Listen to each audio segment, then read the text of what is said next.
रात के 8 बज रहे थे। अरे भाई, आज तो हमारा खैर नहीं। काम से आते आते इतनी देर हो गई आज। अरे तभी मैं बोल रहा था आज सेठ के वहीं रुक जाता। अब हमें रास्ते में उस मनहूस हवेली से होकर गुजरना होगा। मुझे क्या पता था आते आते अंधेरा हो जाएगा। अब जो भी हो, बस वो आवाज न सुनाई दे। अगर वो आवाज सुन लिया और हमने अनसुना किया तो हमारा परिवार खतरे में आ जाएगा। अरे बस करो भाई, अब क्यों वो सब बात कर रहा है। जल्दी जल्दी चलो और हवेली देखते ही द्वार लगाओ। गांव की दोनों व्यक्ति बहुत ही डरे हुए थे। डरते हुए चलते चलते जब दोनों एक पुरानी हवेली के पास पहुंचे तो दोनों ने कुछ न देख के जोर से सीधा दौड़ लगा दिया।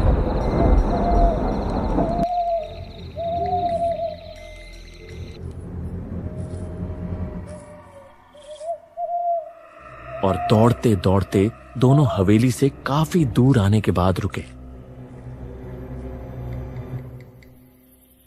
बाल बाल बचे। भगवान का शुक्र है जो हवेली से कुछ आवाज सुनाई नहीं दिया। हाँ भाई, बाल बाल बचे। अब से ऐसी गलती कभी भी नहीं करूंगा। ये सब बोल के दोनों हाँफते हुए सुकून की सांस लेके निकल जाते हैं। यहां छोटे से किराए के कमरे में पीली ट्यूबलाइट झिलमिला रही थी। टेबल पर कुछ किताबें, एक सरकारी नियुक्ति पत्र और बिस्तर पर बैठा एक सीधा सा आदमी, रवि कुमार, उम्र लगभग 32 साल। एक सादा सी मुस्कान और चेहरे पर थकान ली। पास में उसकी बीवी नीरा, जो कपड़ों की तह लगाते हुए बोल रही थी। तो सच में जाना पड़ेगा क्या आपको? इतना दूर का गांव, न सड़क ठीक, न अस्पताल, न कोई जान पहचान। आप वहाँ कैसे रह पाएंगे? अरे भाग्यवान, डर क्यों रही हो? ये सरकारी नौकरी है, पोस्टिंग जहाँ मिले वहाँ जाना ही पड़ता है। कुछ दिन की बात है, फिर ट्रांसफर लगवा लूंगा। वैसे भी गांव में शांति होती है और वैसे भी हम भी गांव के ही निवासी हैं। शांति या सन्नाटा? आपने सुना नहीं क्या? लोग कहते हैं कुछ गांवों में रात को अजीब घटनाएं होती हैं। किसी ने बताया था सोनगढ़ के पास के इलाके में कुछ हवेली है। लोग बोलते हैं वहां कोई डरावना घटना घटित हुआ था। और आपका पोस्टिंग भी वही ही होना था क्या? अरे नीरा, तुम भी ना सुनी सुनाई बातों पर यकीन कर लेती हो। वो सब पुराने जमाने की बातें हैं। भूत प्रेत कहाँ असलियत में होते हैं। जिंदगी का असली डर तो दिल में होता है। ठीक है, वैसे भी अब हम कर ही क्या सकते हैं। आप बस अपना ध्यान रखना और दिन रहते ही कोई किराए का कमरा ले लेना।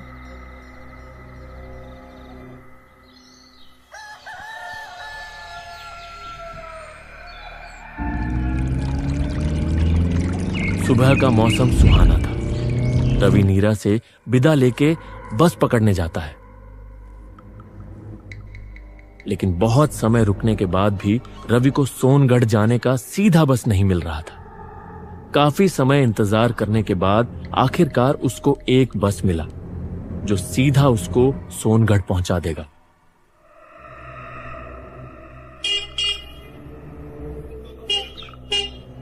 कुछ समय बाद वो बस से सोनगढ़ पहुंचा, लेकिन सोनगढ़ पहुंचते पहुंचते उसको देर हो गई और दिन ढल गया था। अब उसको अपने लिए एक किराए का कमरा भी ढूंढना था।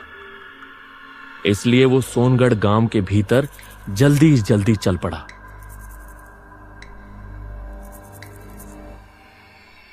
गांव के रास्ते में बहुत सन्नाटा था और चलते चलते अचानक से मौसम बिगड़ने लगा और फिर तेज बारिश शुरू हो गई।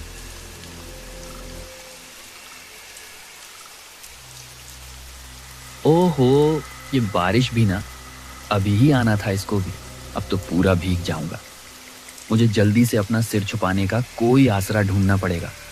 रवि ये सोच के बारिश से बचने के लिए दौड़ने लगा और तभी थोड़े ही आगे जाके उसे एक हवेली दिखी और रवि बिना कुछ सोचे दौड़ते हुए उस हवेली में चला गया। हवेली में आते ही उसको अजीब सा महसूस होने लगा। उसे आसपास की हवाओं से घुटन सी होने लगा। ये कैसी जगह है? आसपास की हवा में कैसा घुटन सी है। शायद यह भी कोई पुरानी हवेली है, रहने के लिए नहीं, पर फिलहाल छत के नीचे तो रह ही सकता हूँ। उसने देखा मुख्य दरवाजा खुला हुआ था और ये देख वो अंदर चला गया। अंदर आते ही उसने देखा कि अंदर अंधेरा और सीलन थी।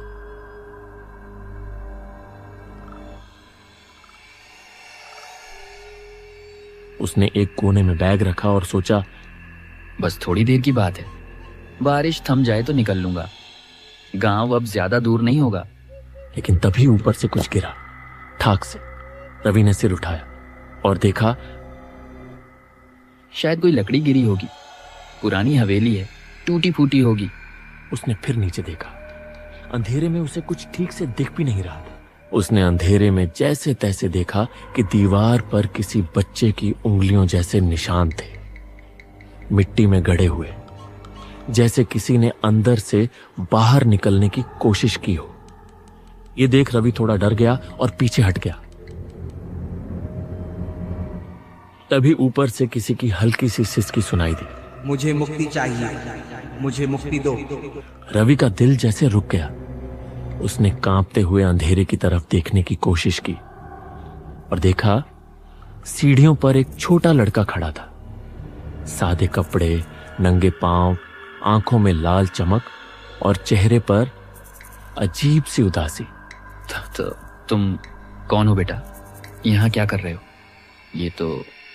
ये तो बहुत पुरानी हवेली है। लड़का धीरे धीरे नीचे आया। उसके पैरों से मानो धूल सी उड़ रही थी। कितने बरसों तक यहाँ रहेंगे? मैं भी कई बरसों से यहाँ हूँ, मुझे यहाँ से निकालो ना। क्या बकवास है ये? बाहर बारिश हो रही है, मैं बस कुछ देर के लिए रुका हूँ और तुम इतना अजीब क्यों लग रहे हो? लड़के ने शांत आंखों से देखा। उसकी आंखें एकदम गहरी और चमकदार थी। वो लड़का बोला, आप भी मुझे यहाँ अकेले छोड़कर जाएंगे? रवि ने गहरी सांस ली और अंधेरे में ही उसका चेहरा देखने की कोशिश करने लगा। उसने ध्यान से देखा तो पाया वो चेहरा इंसानी, कम परछाई ज्यादा लग रहा था, लेकिन ज्यादा अंधेरा होने से उसे कुछ ठीक से नहीं दिखा। रवि ने घबराकर कहा, कौन हो तुम? तुम तो इंसान नहीं लग रहे, मुझे जाने दो। मुझसे क्या चाहिए तुम्हें? कुछ समय तक कोई जवाब नहीं। फिर अचानक वो लड़का बोला, उन्होंने मुझे यहीं दफना दिया था, अब कोई मुझे सुनता नहीं, मुझे मुक्ति दिला दो। रवि ये सुन के बहुत डर गया और पीछे हटने लगा। उसकी सांसें तेज हो रही थी और बारिश की आवाज के बीच बस बच्चे की फुसफुसाहट गूंज रही थी। मुझे मुक्त कर दो। और अगले ही पल वो बच्चा गायब हो गया। सिर्फ हवा में गूंजती उसकी करुण आवाज बची, मुझे मुक्ति दो, मुझे मुक्ति दो। रवि का दिल जोर जोर से धड़क रहा था। उसे कुछ समझ नहीं आ रहा था कि आखिर वो कोई लड़का था या कुछ और। बाहर बारिश अब भी जारी थी और हवेली में सन्नाटे के बीच किसी अदृश्य शक्ति की आभास हो रही थी। कुछ समय तक रवि ऐसे ही डरे सहमे बैठा रहता है और अचानक से बारिश रुक जाती है, जैसे बारिश भी जानबूझ के रुक गई हो ताकि रवि वहां से निकल पाए। रवि को यह अजीब लगा, फिर भी उसने डर के मारे बारिश रुका देख तुरंत वहां से निकल आया। रवि जाते हुए पीछे घूमकर देखा तो उसको वही लड़का हवेली के छत पर खड़ा दिखा। उसे देखते ही रवि तुरंत आगे की तरफ देख के भागने लगा।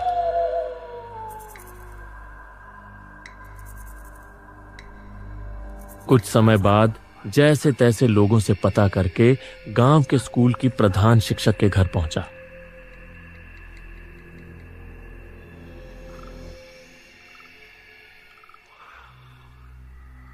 आप कौन है? इतनी रात को आपको क्या चाहिए? मैं हूँ रवि, आपके स्कूल के विज्ञान का नया शिक्षक। ओह, अच्छा अच्छा, आइए आइए।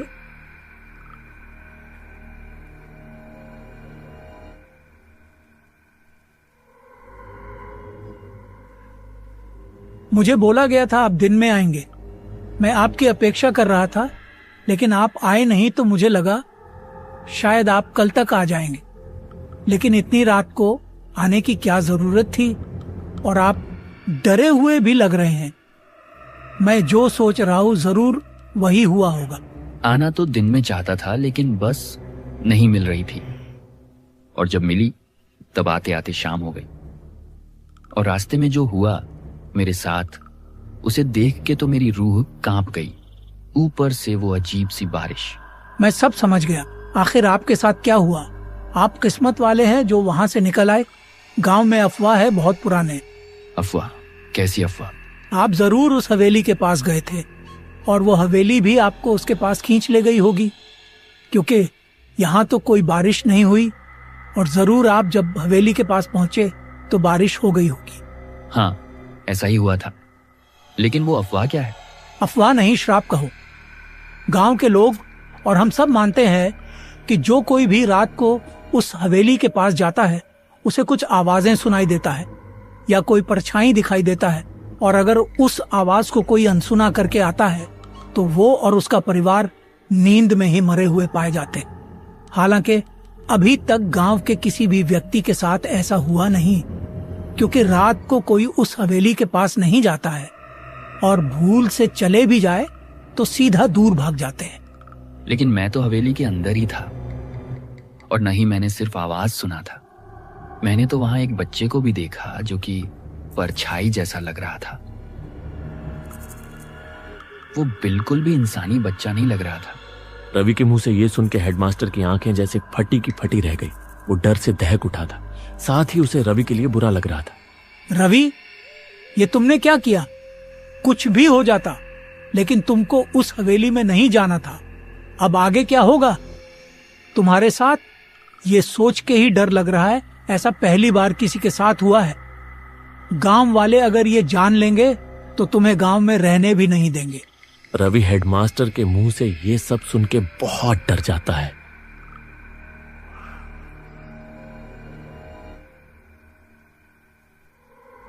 रवि उस रात हेडमास्टर के घर में ही रुकता है, लेकिन उसे उस घटना के बारे में सोच सोच के नींद नहीं आता है।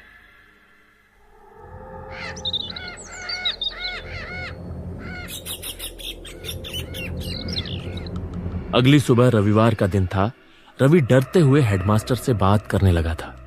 सर, मुझे पूरी रात नींद नहीं आई और सोचा अगर उस हवेली की श्राप लगते ही किसी के परिवार को नुकसान होता है तो क्यों ना मैं मेरे घर जाऊं ही नहीं। जो भी होना है मेरे साथ हो जाए। मेरे गलती की वजह से मेरी पत्नी को कुछ नहीं होना चाहिए। मैं आज ही उस हवेली में खुद जाऊंगा और जो भी होगा मेरे साथ होने दूंगा। बस मेरे पत्नी को कुछ नहीं होना चाहिए। नींद तो मुझे भी नहीं आई है। गांव में जो अफवाह फैली है उस पे जितनी विश्वास है उतना कहीं ना कहीं संदेह भी है। लगता है वहां कोई राज छुपा है। और कल जो तुमने बताया कि तुमने एक बच्चे की परछाई देखी, उससे मुझे बहुत हैरानी हो रही है। कैसी हैरानी सर? कहा जाता है कि बहुत वर्ष पहले उसमें गांव के सबसे अमीर ठाकुर हरिचंद्र और उनके बेटे का परिवार रहता था उस हवेली में। वे लोग बहुत अमीर थे, लेकिन दिल के बहुत क्रूर और कंजूस किस्म के थे। और उसी महल में गांव का एक लड़का काम करता था। और बाद में पता चला कि उस लड़के ने धन के लालच में सबको नींद में ही मार दिया और सब कुछ लेके भाग गया। तो फिर मैंने जो बच्चा देखा वो भी उन ठाकुरों का ही था क्या? नहीं, और वही तो सोचने वाली बात है। उनके परिवार में कोई बच्चा था ही नहीं। और अगर सच में वहां कोई आत्मा का साया है तो उसमें उन ठाकुरों की आत्मा का साया होना चाहिए था, न कि कोई बच्चे का। अब तो मुझे भी वहां कुछ गहरा राज है ऐसा लगता है। जो भी हो जाए अब तो वहां जाके ही देखना पड़ेगा, लेकिन हमको दिन में जाना पड़ेगा। ठीक है, लेकिन आपको मेरे लिए खतरा उठाने की जरूरत नहीं थी। मैं अकेले ही चला जाऊंगा। नहीं नहीं, अब तो मुझे जानना ही है कि वहां का राज आखिर है क्या। दोनों उस हवेली में जाने की ठान लेते हैं और कुछ समय बाद दोनों हवेली जा पहुंचते हैं।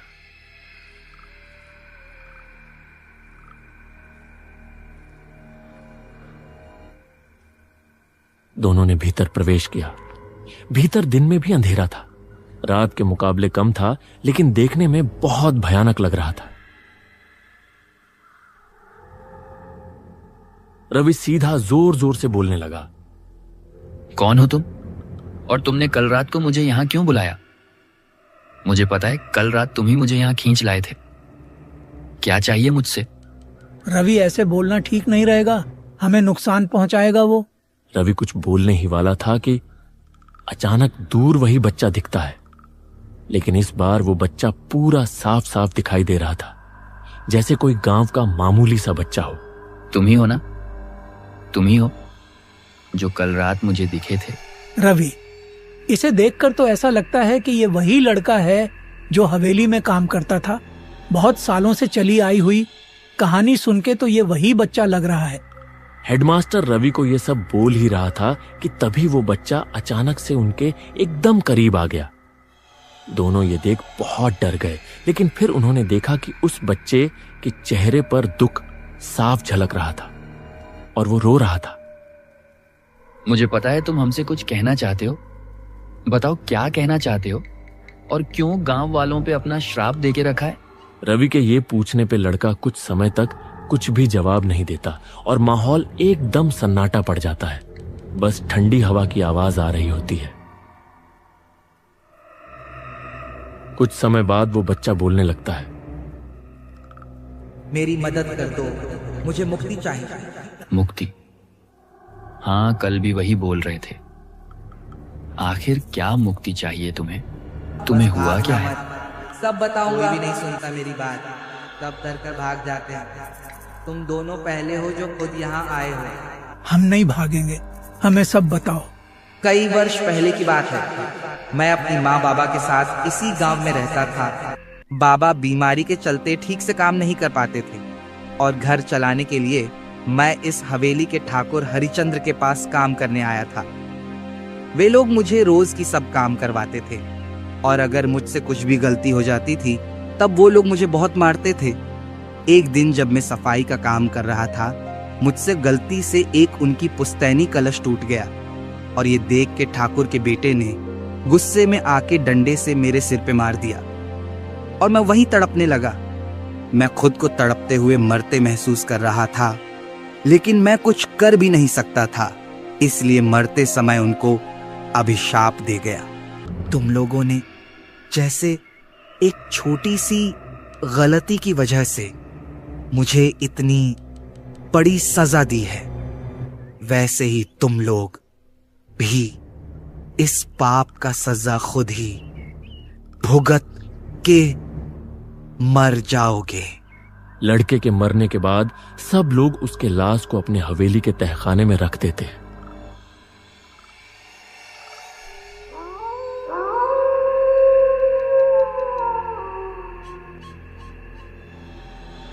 लेकिन कुछ दिन बाद वैसा ही हुआ जैसा उस लड़के ने मरते समय कहा था।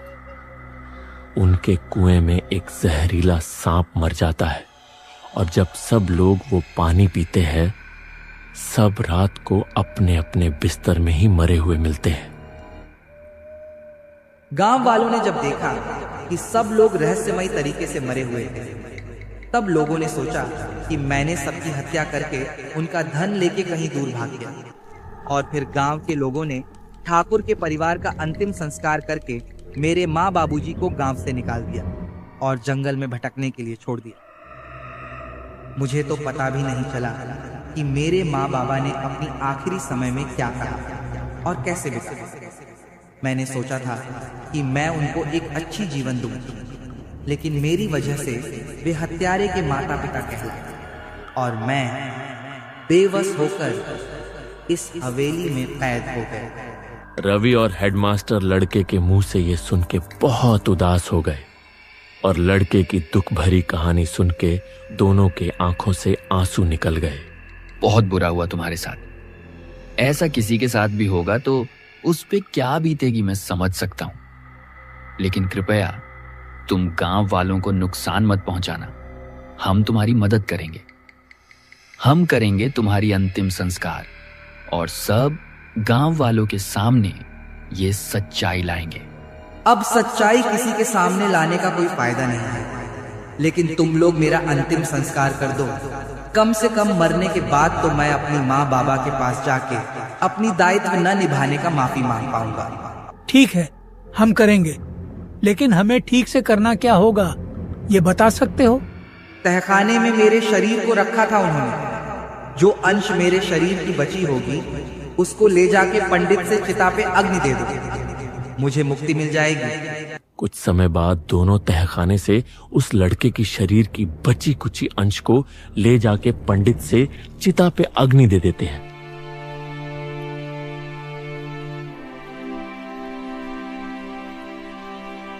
और गांव के लोगों को सब सच्चाई बता देते हैं।